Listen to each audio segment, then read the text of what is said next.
Bonjour et bienvenue dans cette vidéo. Aujourd'hui, je vais vous faire découvrir un logiciel qui va vous permettre de gérer tous vos disques durs dans une seule application et qui est plus pratique en fait que le Finder qui permet de les gérer en temps normal. Cette application s'appelle Clean My Drive. Alors on est à la version 2 et elle est entièrement gratuite. Alors on va pas s'en priver. Là, on est sur la page de présentation, donc sur le site d'Apple. Et donc, pour le télécharger, il suffit d'aller dans l'App Store. Ici, de marquer le nom de l'application Clean My Drive. Bon, voilà, elle apparaît, Clean My Drive 2. Et puis ici, vous le téléchargez. Il n'y a rien à payer, hein, c'est totalement gratuit comme application. On va faire ouvrir. Ici, vous acceptez de lire la politique de confidentialité. Vous cliquez sur le bouton vert. Et c'est parti.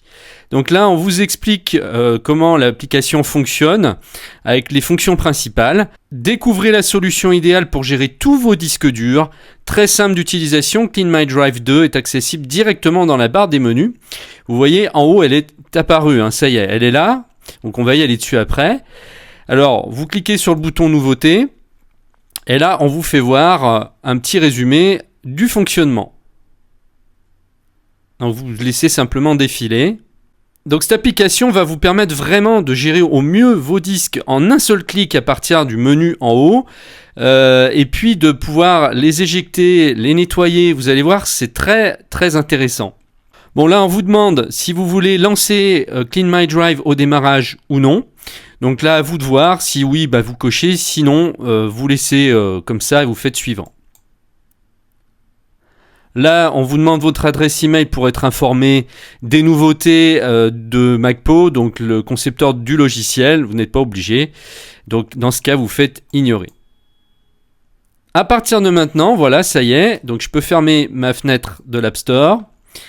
Et je peux aller directement ici, donc aller voir donc tous mes lecteurs qui sont branchés. Actuellement, j'ai le disque dur du Mac, hein, forcément. Ça, je pourrais jamais l'éjecter, hein, parce que sinon, mon Mac ne marcherait pas. Ensuite, ici, on a la sauvegarde Time Machine. Donc ça, c'est un disque dur externe qui fait les sauvegardes de tout mon Mac. Et puis là, j'ai une clé USB qui est branchée actuellement aussi. Hein, donc voilà, ça me fait 3 lecteurs. Alors, on va regarder maintenant comment ça se passe.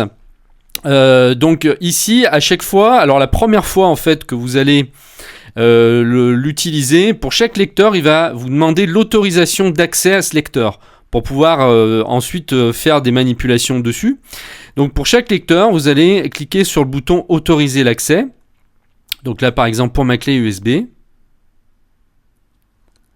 Là, je reclique une fois sur autoriser l'accès. Et on fait pareil pour les autres. Maintenant, je vais brancher une clé USB supplémentaire. Et vous allez voir, dès que je la branche, elle apparaît. La voilà.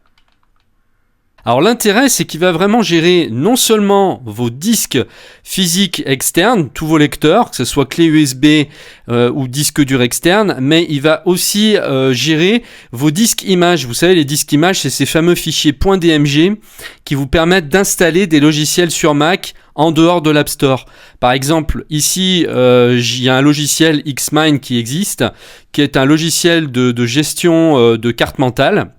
Et on a une version gratuite si on veut l'essayer. Donc là, moi, je vais la télécharger. Donc je clique sur Download for Mac. Et là, c'est un fichier DMG que je vais télécharger pour pouvoir l'installer. Donc je fais OK. Il me l'a téléchargé. Je vais aller dans mon Finder. Dans Téléchargement, voilà mon fichier .dmg d'installation. Dès que je clique, vous allez voir. Dès que je clique, je double-clique en fait pour l'ouvrir.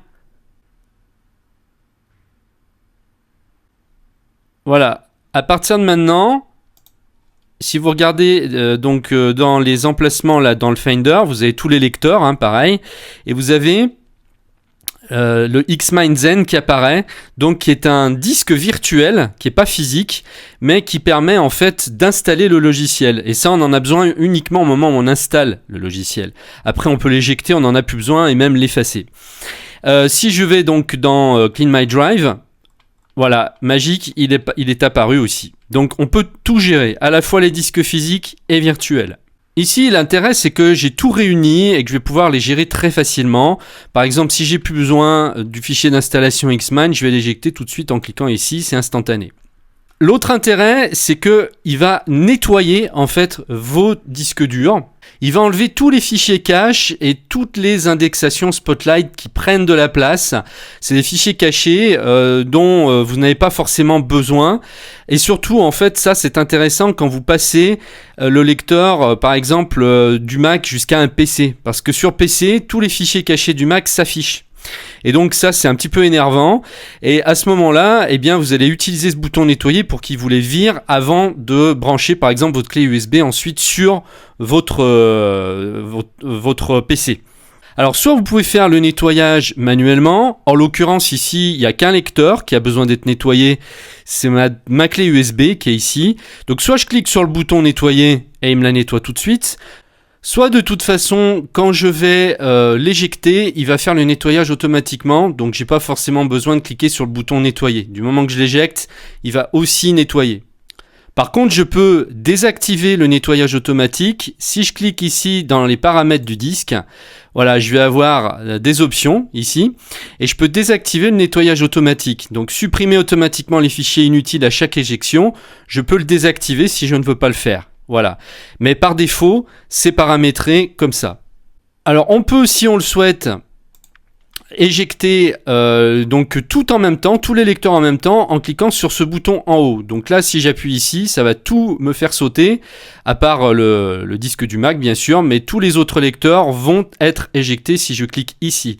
Donc, si je vais dans les réglages, ici, par exemple pour ce disque, je peux lui dire de ne jamais démonter, d'empêcher l'éjection du disque via la fonctionnalité tout éjecter et lors de la suspension d'activité du système. Voilà, donc là, si je l'active, lorsque je cliquerai ici, il me le laissera, il ne me l'éjectera pas. Je peux masquer le disque si je le souhaite. Par exemple là, si je clique sur masquer, donc voulez-vous vraiment masquer Time Machine dans la liste des volumes, vous pourrez annuler cette action dans les préférences de Clean My Drive. Donc je clique sur masquer, voilà, et j'ai mon disque qui est masqué à partir de maintenant. Par contre, si je vais dans mes préférences ici, on a plein de réglages qu'on peut faire. Je vous laisserai regarder. On peut ici programmer l'ouverture au démarrage du système, donc de l'application. Ne pas demander l'autorisation lors du premier montage, comme on a vu. On n'aurait pas besoin à ce moment-là de demander à chaque fois l'autorisation si vous cochez ici. Ça nous fait gagner du temps. Masquer l'icône quand aucun lecteur n'est connecté. Voilà, vous pouvez aussi analyser, mettre une limite en fait sur les disques qui vont être analysés au niveau du stockage. Donc là, c'est réglé sur 64 Go et au-delà, il fera plus l'analyse. Voilà.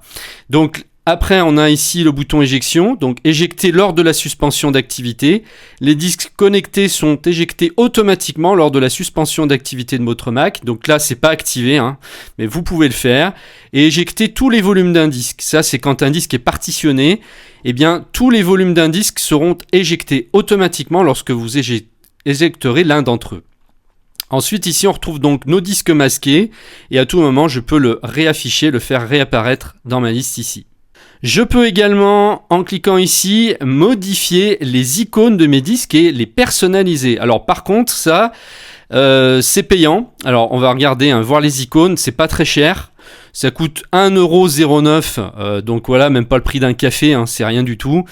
En fait, vous pouvez acheter carrément le lot d'icônes. Ici, vous en avez 3 lots. Vous avez ce premier, vous avez ce deuxième et ce troisième. Alors d'ailleurs, je suis pas sûr qu'on paye pour chaque lot, ça j'en sais rien. En fait, soit le lot est à 1,09, soit c'est peut-être les 3 lots qui sont à 1,09, je pourrais pas vous le dire.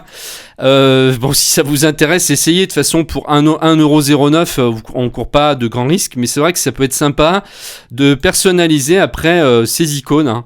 c'est plus sympa, le visuel nous permet vraiment tout de suite de savoir à quel disque on a affaire. Moi ça j'ai remarqué que les visuels étaient très importants.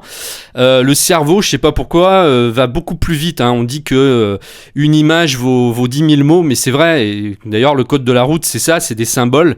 Et c'est vrai que moi j'aime bien tout ce qui est icône, parce que tout de suite le cerveau accroche en 1/10 de seconde et sait de quoi il s'agit. Alors que là, quand je vais ici comme ça, voilà, ça me dit pas grand chose là. Bon, c'est des icônes qui sont vides, c'est pas génial.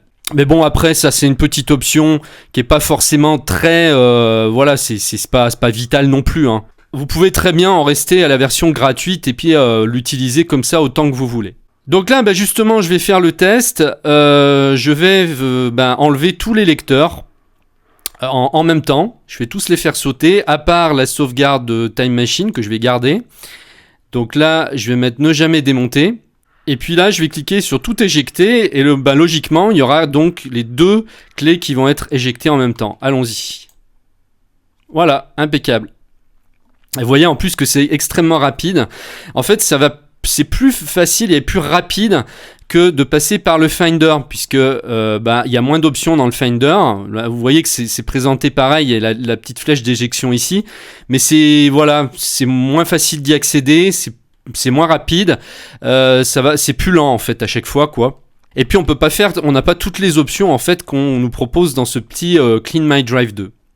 Voilà, donc si ça vous intéresse d'avoir d'autres vidéos sur Mac, comment savoir l'utiliser, le prendre en main, installer des applications utiles, il y a une formation qui existe, que j'ai faite, qui n'est pas encore terminée parce qu'il va y avoir plein de vidéos qui vont être rajoutées. Pour l'instant, il y en a plus d'une vingtaine qui sont disponibles et uniquement disponibles pour les membres premium de Geek Pratique. Donc vous pouvez y accéder en cliquant sur le lien qui se situe juste en dessous de la vidéo. C'est une formation complète. Là pour l'instant, les vidéos que je fais sont plus faites pour les débutants, donc ceux qui ne savent pas utiliser un Mac, qui viennent de l'acquérir. Mais c'est une formation qui va augmenter en difficulté et donc en fait après voilà, elle va être tout niveau, c'est-à-dire que je vais vous faire voir des applications à installer qui vont vous faciliter la vie sur votre Mac, comment utiliser les fonctions cachées de votre Mac, parce que en fait la plupart des gens ils utilisent leur Mac à 10% de ses capacités, et encore je suis même pas sûr, souvent c'est plutôt 5%, et donc là je vous montre comment vraiment prendre en main, utiliser votre Mac au maximum de ses possibilités. Et voilà, on fait jamais le tour à 100% bien évidemment, mais en tout cas voilà, je vous montre plein de choses. Mais cette formation va vous faire gagner énormément de temps. Grâce à ça, vous allez être autonome très vite. Donc, elle est disponible tout de suite. Cliquez sur le lien qui est en dessous de la vidéo. Et puis, je vous retrouve très bientôt donc pour de prochaines astuces, que ce soit sur Mac ou sur PC. Je vous remercie de m'avoir suivi. Je vous dis à très bientôt. Au revoir.